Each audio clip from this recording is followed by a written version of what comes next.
Please tell everyone that whatever happens elsewhere,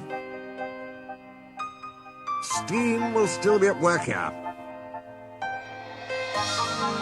We shall be glad to welcome all who want to see and travel behind real engines.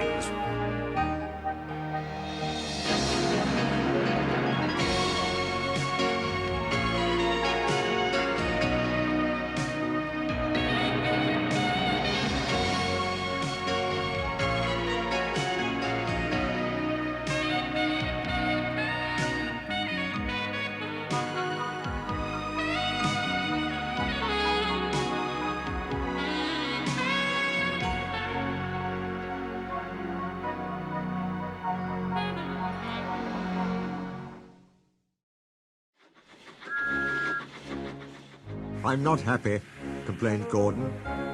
Your firebox is out of order, said James. No wonder, after all that coal you had yesterday.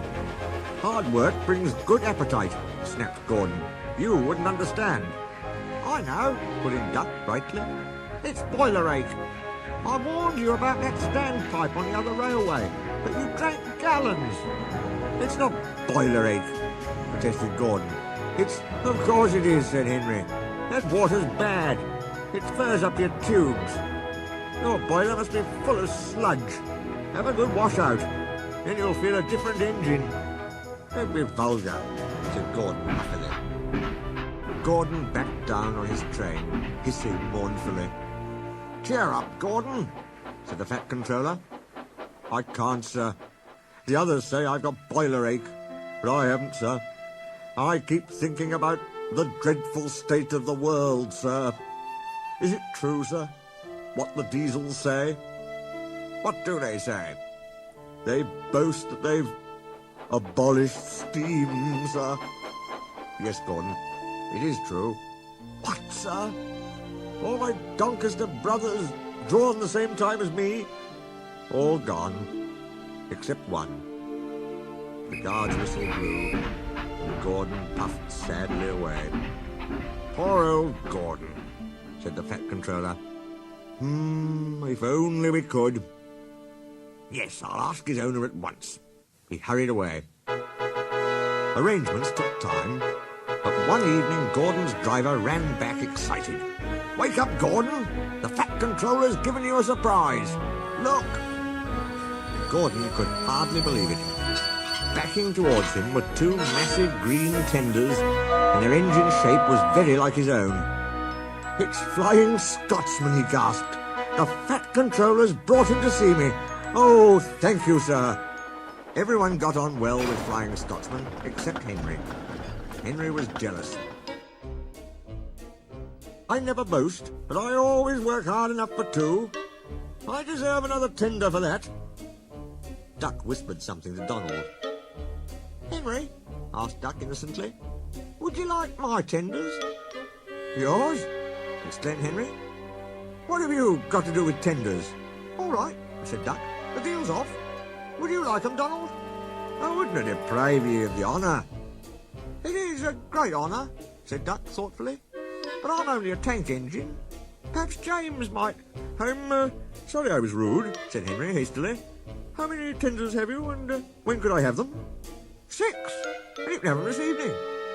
6 lovely tenders, chortled Henry. What a splendid sight I'll be. That will show the others the sort of engine I am. Henry was excited. Do you think it'll be all right? He asked for the umpteenth time. Of course, said Duck. Just go where I told you, and they'll be ready. Meanwhile, word had gone round, and the others waited where they could get a good view. Henry was cheered to the echo when he came, but he wasn't a splendid sight. He had 6 tenders, true, but they were very old and very dirty. All were filled with boiler sludge. Had a good wash out, Henry? Called a voice. That's right. You feel a different engine now. Henry wasn't sure, but he thought the voice was Gordon's.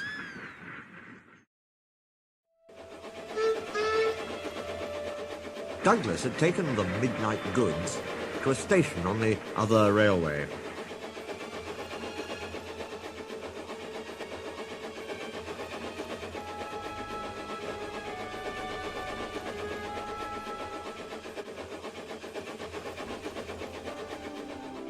He was shunting, ready for his return journey, when he heard a faint...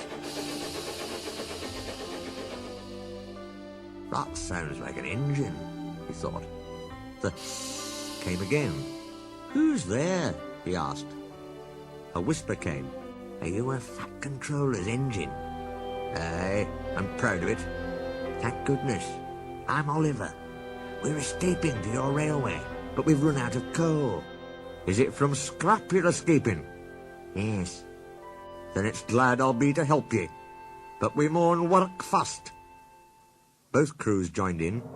They took off Oliver's side rods and chalked scrap everywhere they could. No time to turn round, he panted. I maun run tender first.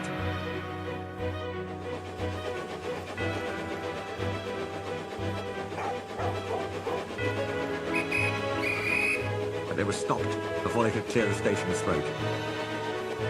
The foreman's lamp shone on Oliver. Ah, he exclaimed, a Western engine, and goods brake too. You can't take these. Can we? No, said Douglas's driver. They're all for us. See for yourself.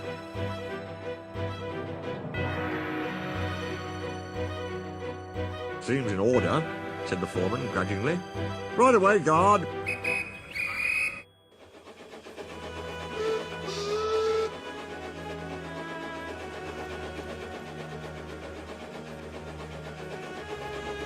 A near thing, puffed Douglas with relief.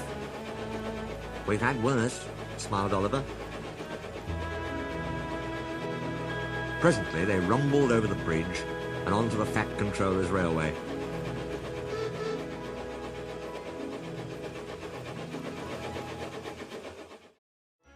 We're home. They can't catch you now. What you wished, said his driver. Yon's the works. We maun slip in unbeknownst. Oliver said goodbye and thank you, and Douglas puffed away. Yon's an enterprising engine, he thought. I won away here with Donald, but I'd have been feared to do it on my own.